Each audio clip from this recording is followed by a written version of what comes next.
बेटा।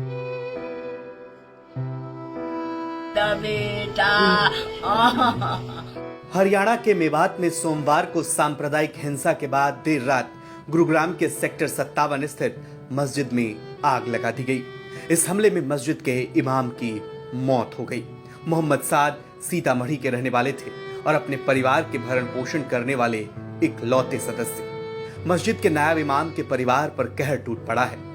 परिवार वालों का रो रो कर बुरा हाल है। हमारे संवाददाता सीतामढ़ी जिले के नानपुर गांव पहुंचे और मृतक इमाम के भाई से बात की, जो उस वक्त गुरुग्राम में मौजूद थे।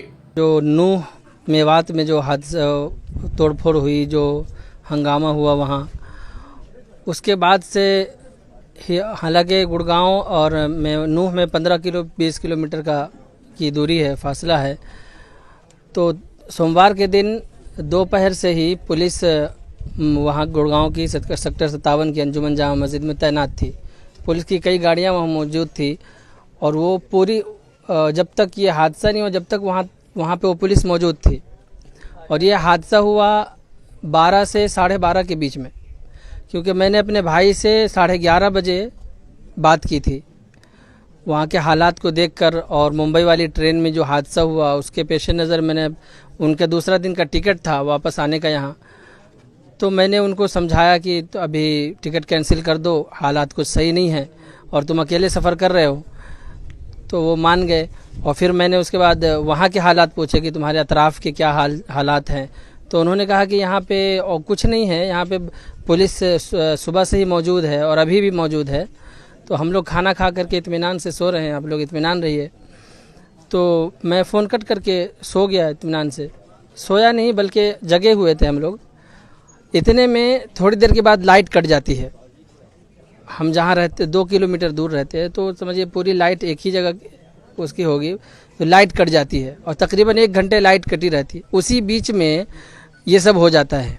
और लेकिन मुझे नहीं मालूम, मुझे 1:30 से 2 के बीच में कॉल आती है कि आप हॉस्पिटल आ जाइए, आपका भाई के ऊपर हमला हुआ है, तो आप यहाँ आ जाइए। उसके बाद मैं अकेले था, मैं जा नहीं सकता था, क्योंकि वो हादसा सुन करके मैं इस स्थिति में नहीं था, इस हालत में नहीं था कि मैं वहाँ पहुँच सकूँ। तो मैंने सुबह का इंतज़ार किया। सुबह फिर जब मैं 7 बजे वहाँ पहुँचा तो वहाँ कोई नहीं था हॉस्पिटल में। जो लोग ले करके गए थे वो लोग भी वहाँ नहीं थे, क्योंकि वो तो ख़त्म हो चुके थे, तो उनको मार्चरी में रखा हुआ था उनको। तो उसके बाद से उन्होंने सिर्फ मुझे उनका फेस दिखाया।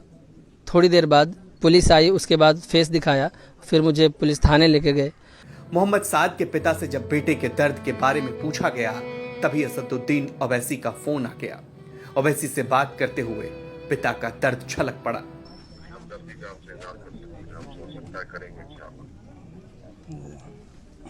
बड़ी तकलीफ हुई हमको सुनकर ही। बहुत बड़ा दुर्घटना है। इमामों को निशाना बनाया जाता है, मौलवियों को निशाना बनाया जाता है, दाढ़ी वाले को निशाना बनाया जाता है, न रीढ़ी लगाने देता है, न पटरी लगाने देता है। जहाँ कहीं दाढ़ी वाला को देखता है वहीं टूट पड़ता है। ये कहाँ का इंसाफ? सही है, बिल्कुल सही है, बिल्कुल सही है। कुर्ते पैजामे वाले को देख करके जलन होती है। आदमी कौन सा लिबास पहनेगा? अंग्रेजों का लिबास पहनेगा? सही है, सही बोल रहे हैं आप, बिल्कुल सही बोल रहे हैं।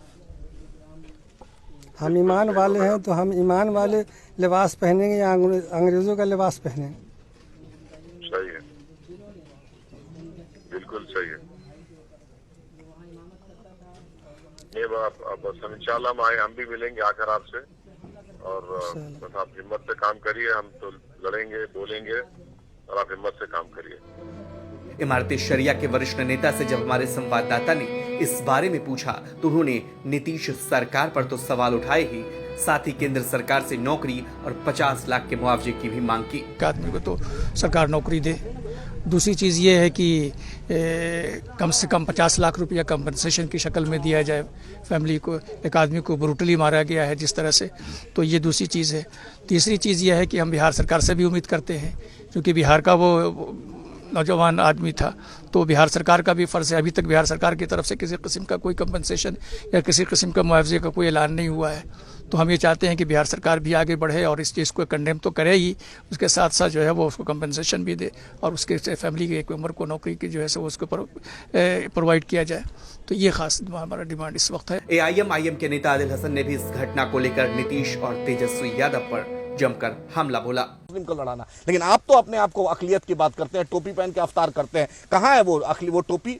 कहाँ है वो नीतीश जी की वो टोपी, वो दिखावटी टोपी? कहाँ है तेजस्वी यादव की वो दिखावटी टोपी? क्यों नहीं बिहार सरकार का कोई मंत्री आया, ना डीएम आया, ना एसपी आया? आप बारसोई में गोली कांड करते हैं, वहां भी कोई डीएम एसपी नहीं आया, वहां भी नीतीश जी का कोई मंत्री नहीं गया, वहां भी इस पे ट्वीट नहीं होता। मोनू मनेसर यादव है, इसलिए क्या ट्वीट नहीं हो रहा तेजस्वी यादव को?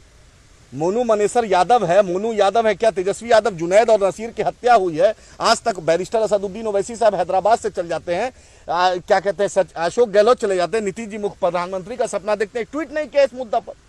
इस मुद्दे पर मोनू मनेसर पे आज तक तेजस्वी यादव ने ट्वीट नहीं किया है। हम जब सवाल करते हैं कि वक्त के हुक्मरान आप हैं।